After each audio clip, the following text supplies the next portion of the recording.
Hello and welcome to Property Mastermind Podcast. Welcome to episode 249. Today we are talking about the benefits of replicating other people's property developments. And you might think that's a little bit strange, but we're going to unpack, it's a little bit around due diligence really, right? When you understand what's happening in your market, you don't want to be the most creative and the new person to the market saying, hey, you're going to love this. It's about doing what's working. So today, Bob and I will unpack tons on this one because there is so much to talk about and you are going to learn loads as per usual. Let's jump into episode 249.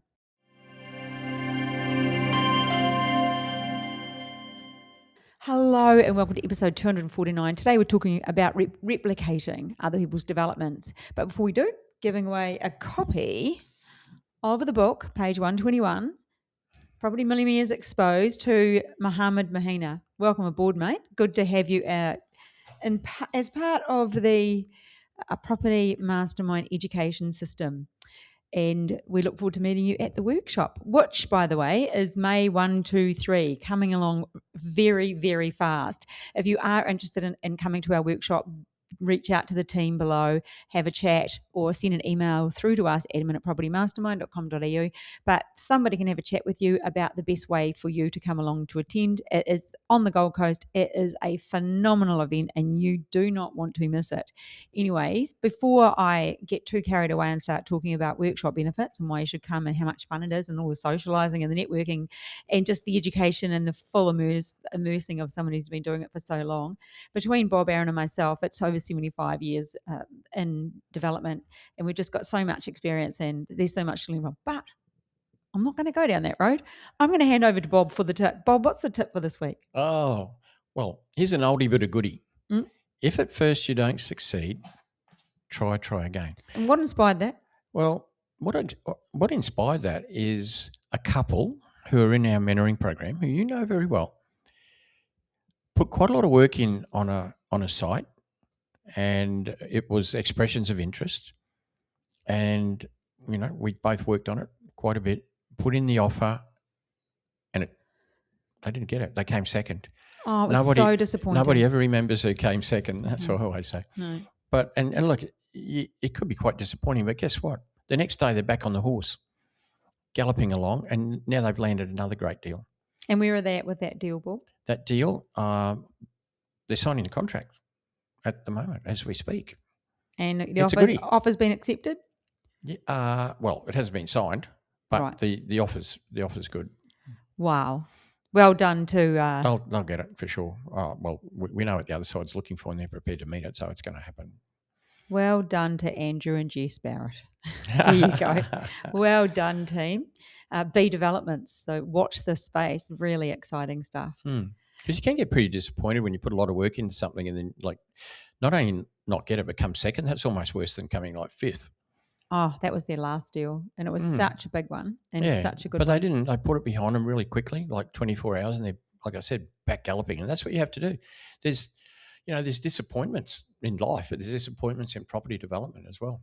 And you've got to remember, we've got a young couple working, small family.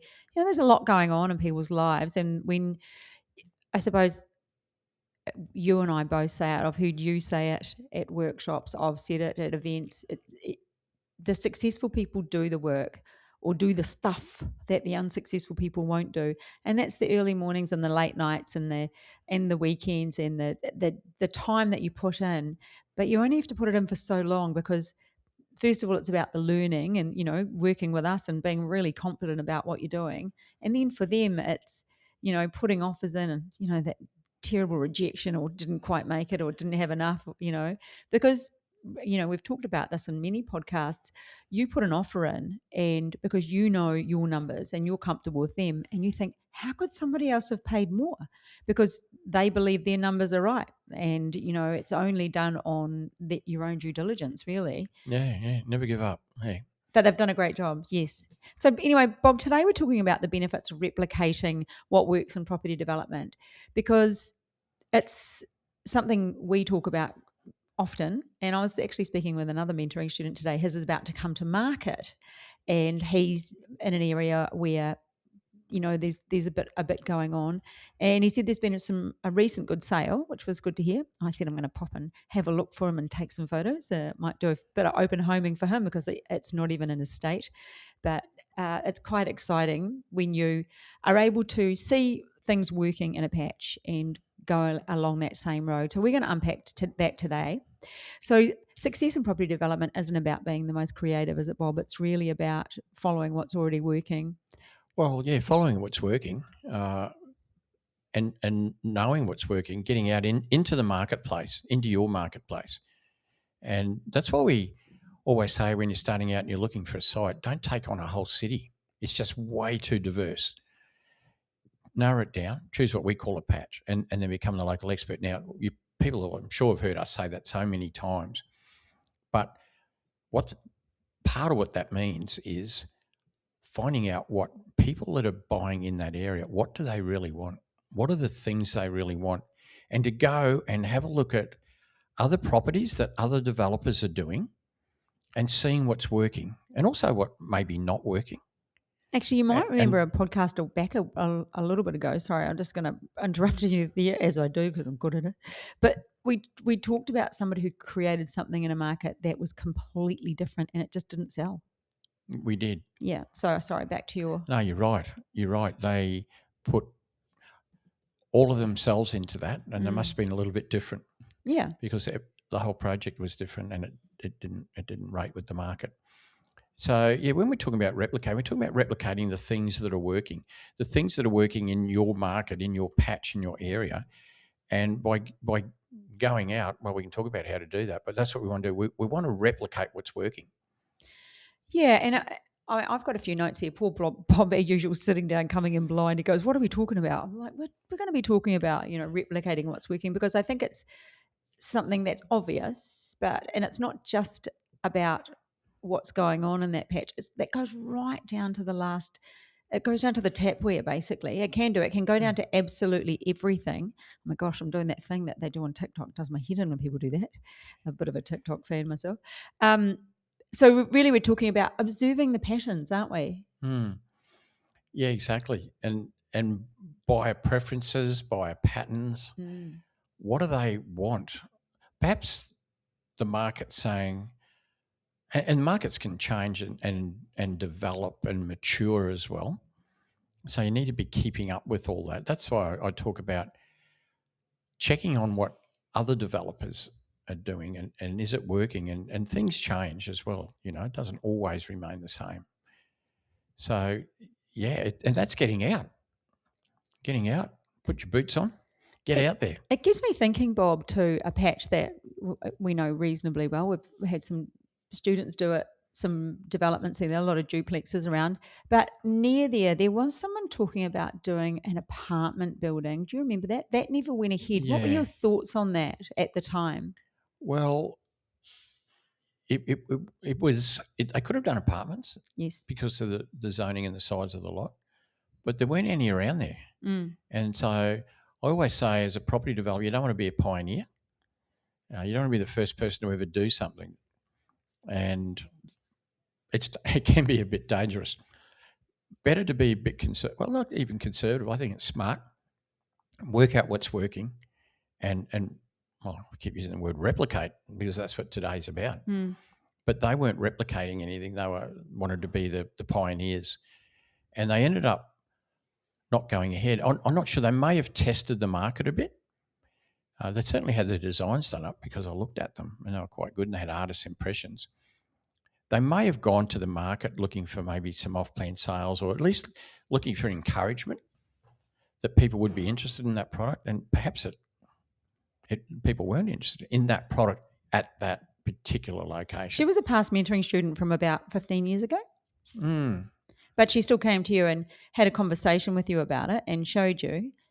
So I just remember that. That was probably about 4 years ago.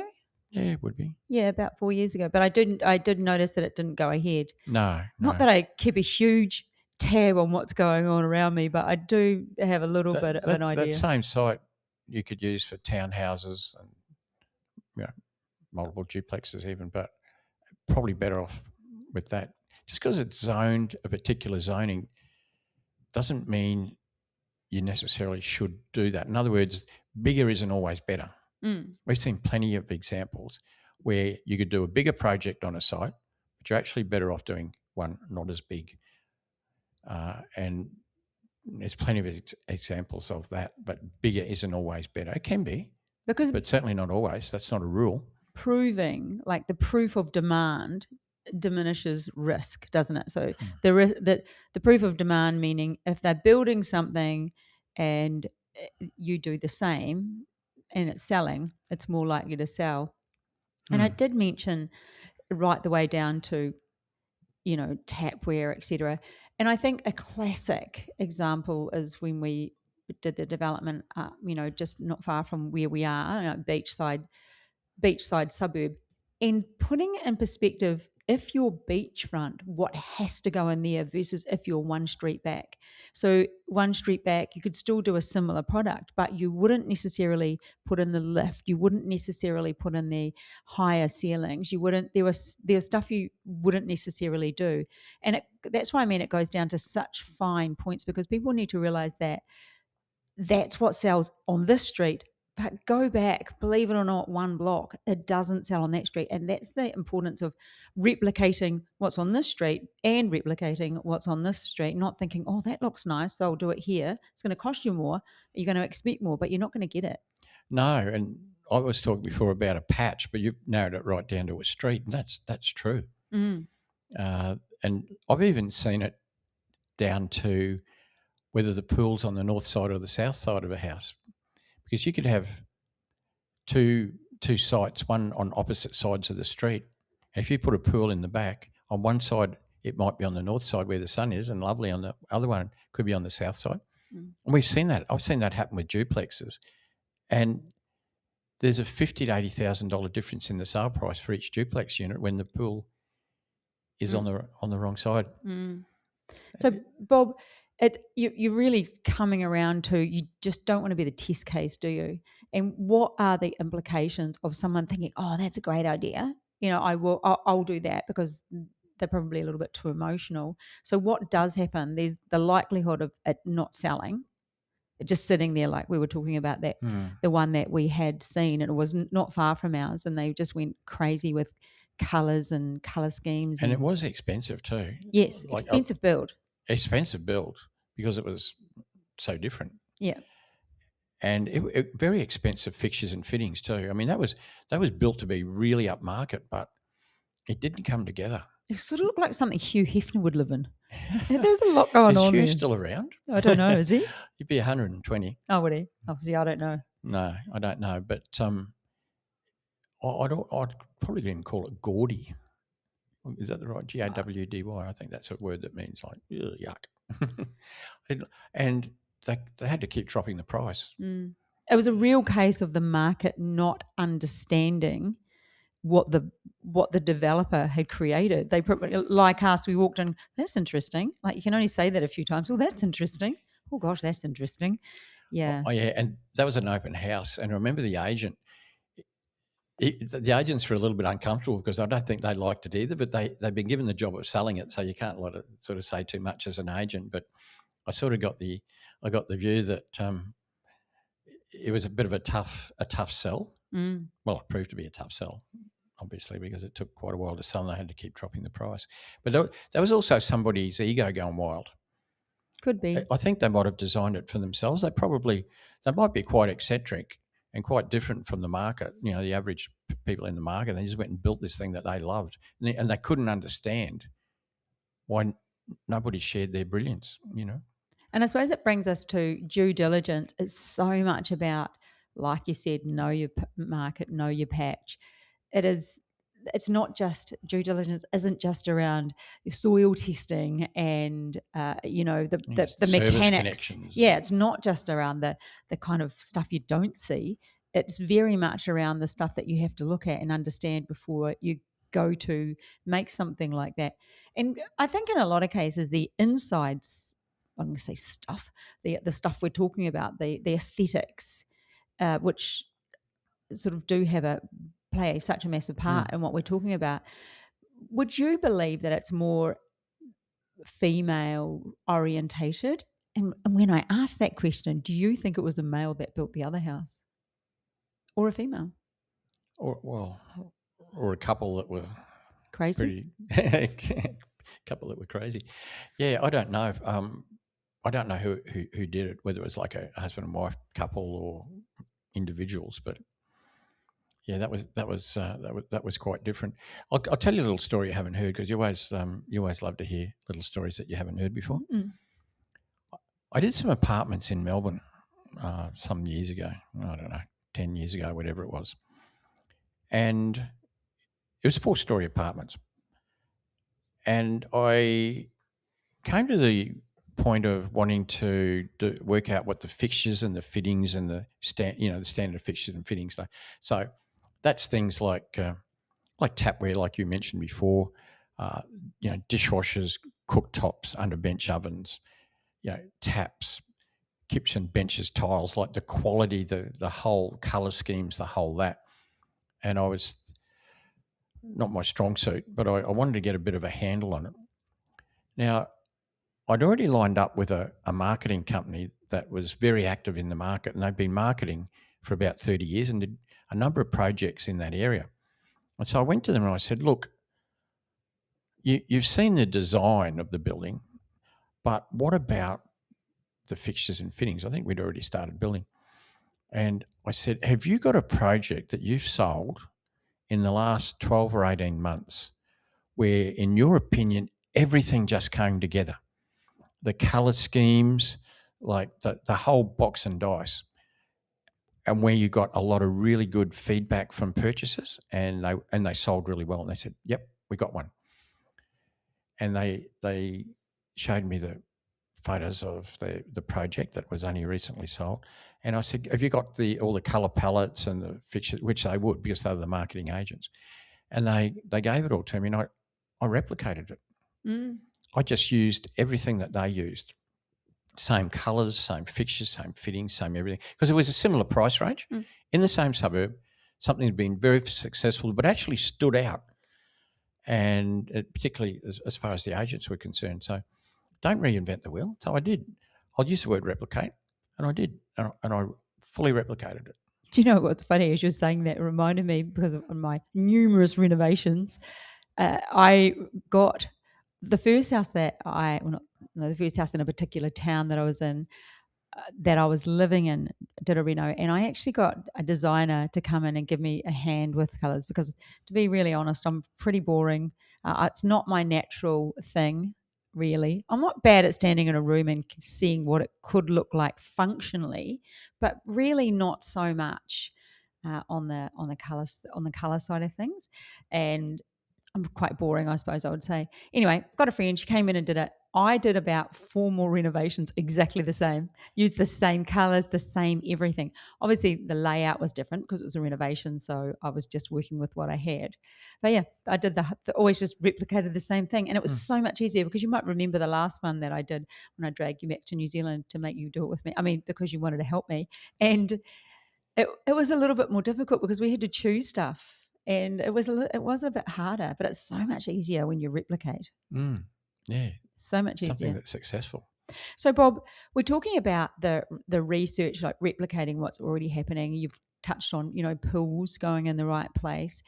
We're talking about whether you're putting we're going from do we put a duplex, do we put townhouses, do we put apartments? Like, we're starting that big and we're bringing it right down to the colours and the tapware. That's kind of what we're talking about. And I suppose the big one initially is the type of development, being the product itself, being the duplex or the apartment or whatever. That's where you don't want to be the first person doing something different, because that would be the most costly of all mistakes, wouldn't it? Yeah, it would be. I've seen plenty of examples of that. I'm thinking of I'll say the town, Beenleigh. Beenleigh is roughly halfway between Brisbane and the Gold Coast. Many years ago, I'm probably going back 20, they changed their planning scheme, and they looked ahead 20 years. They said, okay, we've got a new planning scheme coming up. Let's not look at like the next few years. Let's look at right ahead into the future. And so what they did, they made certain areas suitable for apartments, other ones for townhouses, and a lot of the areas were for housing as well. and they zone them accordingly. Now, the problem was that at the time, Beenleigh was mostly just houses on land, and some townhouses, but not many, 0 apartments. Now, you would never go in there and build an apartment block just because you could. However, do we have a wood duck? somebody did. Yes. It's still there. No one bought it. It's still there 20 years later. I don't know where they came from, but that was not the market. The market was 90% house and land, 10% 2-story townhouses. There wasn't a 3-story one anywhere. And so what you would do is either house and land or, more than likely, some nice townhouses or not, well, townhouses, maybe closer to the shops, well located, that'd be okay. Not apartments. And sure enough, they did it, and it didn't go well. Oh, no. What happened? Well, they couldn't get the sort of pricing that they had to get because building apartments is quite expensive as a build. I mean, the square metre rate is very much higher than a townhouse or a house for that matter, you know. And so they must have had a lot of money because they didn't do pre-sales or anything. They just went in and built it and then started marketing it. And the market wasn't ready for it. You know, Beenleigh was not ready for apartments. And I saw that a similar thing happen on the other side of Brisbane, about 40 k's north, now we're not south, we're north, at Caboolture, where they made a lot of areas apartments. And it took quite a while, and there's not many there even now, but the earlier ones did really struggle. So what am I saying about that? I guess I'm saying just because something is zoned doesn't mean you should do it. No, and that all just comes back to market research and, you know. What does the market want? There's no proof that they ever wanted apartments. They were barely buying townhouses. So a question I often ask a mentoring student, Bob doesn't like the word student because I don't like calling them students. But I'm like, well, they are students though. But, we'll do the induction and talk about what they want to do. And most people, and you listening, probably the same, you want to do a development near where you live. And the first question we ask is, are there developments going on around you? And if there are, what are they? Because they will be likely to be the thing that's working, that's wanted, that, people are working through. Because there's so much more that goes into this market research. There's also the next phase on that, which is people wanting to do something different. And you can, if you need to, if you desperately want to, you can just do little tweaks. You can change little things inside without having to make it orange and pink or like that crazy house we saw, or build the right building, meaning what's selling in the area, and make minor changes. Have you done that before, Bob? Oh, well, yeah, but only minor. You know what I'm thinking? We did that with Oceanic. With who? Oceanic, when we put the elevator in, no one else was. Yeah, true. Some people were putting in the provision for a lift, but not an elevator. But it is a lift. Very few put them in. Yeah. We did, because it was the top street in the suburb, and that warranted it, we believe. And I'm glad we did. Yes. I've since seen some more. We were in one the other day. Where were we? Oh, when we went to that village, didn't we see a lift? There was a lift in one of the 2-story houses. Remember that? Yes, there was, yes. Well, lifts have become a lot cheaper over the years as well. And so, look, people are putting lifts into 2-story houses now. But that was the market research as well, because those houses were generally selling to downsizers who generally get a bit older, who might like to have a lift, might not want to use the stairs. So it's like ageing in place. For a lot of them, they might see that as their last house. So a lot of those downsizers, as you know, they've sold the family home, kids are gone, moved in, and they're moving into, let's say, a nice duplex or townhouse or whatever. And they're quite fine to go up a set of stairs at the moment, but they're thinking, well, I want to see my days out. My next stop after this might be a retirement village or not. So I've got to think ahead. And so a lift can be a good thing. Yeah, so you can make small changes or tweaks by just slightly better finishes or smaller things, but just not too many. You got to ask what the market wants. And I think that was a great tip, Bob, where you said you asked that agent, what's sold really well, and that is giving you the key to so much. Yeah, and made life pretty easy. Something else that people don't consider as well when it comes to making those changes is financiers, valuers. For the financier, they are much more comfortable with you doing something that's already been there or already there than you coming up with this fabulous idea of doing this because you're sure it would sell. They want that comfortable feeling that you're doing something that's required, don't they? Yeah, and that'll be reflected particularly in the valuation. So the financier is the person giving away the money, but they rely so heavily on valuers, not just for the numbers, but for the commentary as well. And part of getting our development finance, particularly at the construction phase, is to have all our fixtures and fittings and samples, and that's why I like to. As you know, we use an interior designer. I haven't got much flair. No, between sort of Bob and I, stuff. there is no flair. We haven't even got a half a piece of flair there. No. But we're quite happy to pay the experts to do it and end up with a great result. So that's okay.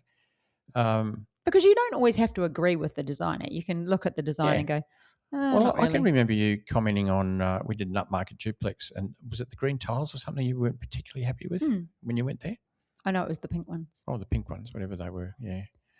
They probably all look the same to me, being colourblind. Yeah, probably. You probably didn't even notice. But the other thing is, if you're working with builders who are doing a lot of the same product, that's also surely got to help with speed. They're not doing something new; it's something they're doing over and over. Would that impact that at all? A little. Although I mean, most of the stuff we do is custom design, so they're not off the shelf project builders. So every job's a bit different. If you think of our builder, we know at least 6 jobs that he's done that are all, let's say, duplexes or whatever. Yep.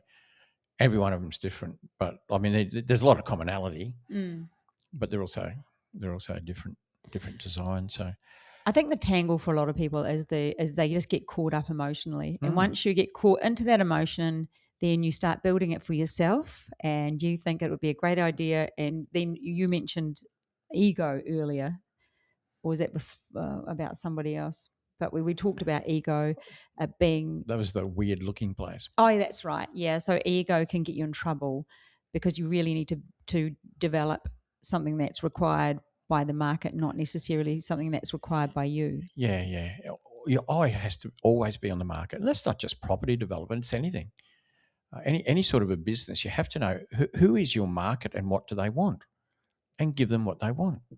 Another thing, Bob, I think for new developers like you listening who maybe hasn't done a development yet but wants to, there's a lot more confidence for you moving forward knowing that what you are making is something that the market's buying. And that's gold, isn't it? Because property development's a confidence game. You say it all the time because how many people do we know want to do it and don't? So, if they're playing the confidence game, that sort of puts that block on the wall of, yeah, this works, so I will move forward with that. Yeah, you are confident. Well, that example I gave you, I borrowed, shall we say, the complete fit-out colour scheme, the whole lot. I was very confident because I'd fully replicated something that had been successful in that market quite recently. So, well, confidence comes from evidence. And evidence gives you security. So it gave you the security to know that it was the right thing. It's working. Yeah. Yeah. And then you just charged forward and replicated. Well, we're finding that even with our industrial developments at the moment, we've looked at the best, these industrial units. If you don't know, we're doing some industrial units, and we've looked around at others and incorporated some really good things. But one of the things... comments we've been getting through the marketers is the height of the industrial units, the height of the roller door, and also, for those that don't know, we have a mezzanine floor that covers about a third of each unit, and the height under the mezzanine is a big thing. People have been saying how good it is that there's all that extra height underneath the mezzanine floor, and because our units are a little bit higher than average, and the same with the roller doors as well. So, for forklifts and all sorts of things. So they're only little design things, but we're really getting very good feedback now on those. I'm so happy we did that, and plus the extra parking that we've got compared to the opposition. We've already got 3 sales, which is pretty good. Yeah. So I still think building. Yeah, exactly. We're still in construction. But I think what you're pointing out there, which was very much like choosing to put the lift in at the duplex on the waterfront and elevating the ceiling and just putting the wine cellar in, putting those little tweaks in that aren't huge but make the difference. And that comes from really understanding where that development is and what it wants. So now you're talking about our industrial units having that higher mezzanine floor and that higher roller door, and how tradies or people that are looking, a lot of it, that higher mezzanine floor down the back is around people parking their boat, isn't it? Having that extra and space. being able, for those that are doing storage, to get a forklift under. Yes. That's a big thing too. Yeah, but so those two things that's not necessarily from experience. That's being really diligent on due diligence and thinking, what does the market want to need? What is going to go in here? I mean, that even went right down to the name that we called that place. We called it Elevate, E-L-L-E, after one of our partners. There's 3 of us involved, and his daughter's Elle. So we thought, let's call this one Elevate. But it was going to be called Tech Sheds.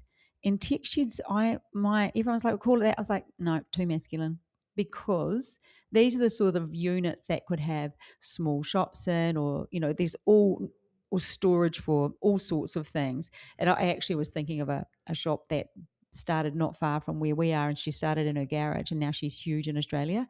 And for me, if we called it Tech Sheds, it eliminated her looking at something like this. And I think if we call it Elevate, it has a bigger. You're talking about the name even. Yeah. So I mean, all of that stuff comes into it, and we're all like, yeah, that's true. Yeah. But I think we went, that's due diligence to the next level. Like, that's a lot of thinking about. You might remember how all that came about. We went prior to even starting. We went and visited 3 commercial real estate companies that did a lot of leasing and industrial sales in that corridor where we are, and talked to them about the sort of things that purchasers of that product want, special things that they often don't get, even down to remember the power. So we're putting in I was going to say a generator. We're not putting in No. We're putting in 3-phase. Well, yeah, it is, but a transformer. Yes. Putting in a large transformer so that every unit in that 16-unit complex has lots of power. The people that don't often end up with businesses with a lack of power. And so that's a big selling point, the amount of power, like all those things. And we went out in the marketplace, hey, remember that? And we spoke to those agents, and we went and looked at ones under construction, ones that have been finished, and asking them what made that one sell, what are special features, what are people asking for they're not getting, and all those sorts of things, and then incorporated that into the design. And now we just started to do some very basic marketing. We're getting fantastic feedback from the market. It was worth that effort. So, yeah, we're replicating the best things from a number of projects. Yes, and then adding with the knowledge that's coming from the feedback, or adding or subtracting or doing what the market wants the whole time. And really that's what this podcast is about. Replicate what's happening, what's working.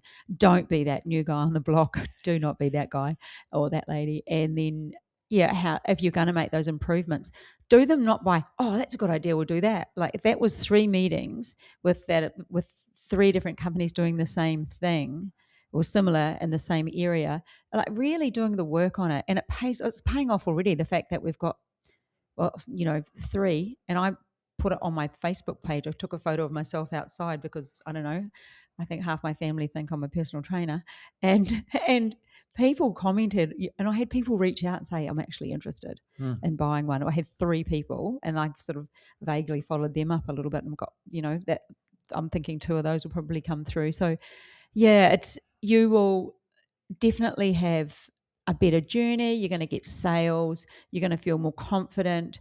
The benefits of replicating are huge, aren't they, Bob? Yep. And it's not stealing. No. It's replicating. But choose the best things. Yeah. out of each, and you'll end up with a great project. Thanks, Bob. I think we can wind this one up. Interesting chat.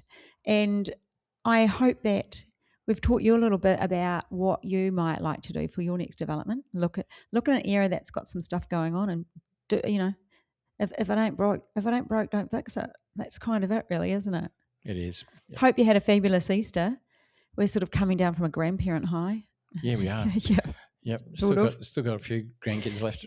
Got a few to go. At home. Yes, it's a bit busy. But anyway, remember the workshop 1st, 2nd and 3rd of May. Any time is a great time to talk to our team. So there'll be a link below. Have a chat about how we might help you with property development. We have a great mentoring program. If you're really serious about property development, then it's worth having a chat at least. Other than that, we'll catch you guys next week. Bye for now. Bye.